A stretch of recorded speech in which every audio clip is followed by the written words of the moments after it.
No, I'm contradictory in that I have to acknowledge that, of course, when I'm writing, I believe very much that I am vindicating the truth about crime, about policing, uh, about the absence of racial discrimination currently in our world.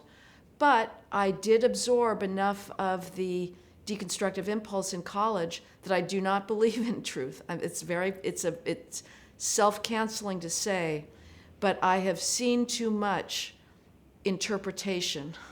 I have read too many different readings of Shakespeare or of the world to be at all confident or that there is one reading of a text.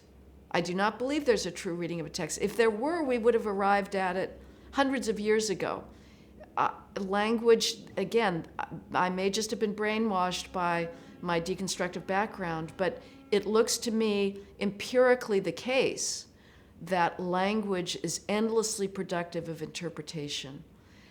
There may be some obvious cases of very clearly written contracts where there's no ambiguity there, but we also know in the law that we are endlessly debating the interpretation of the Constitution and of contracts.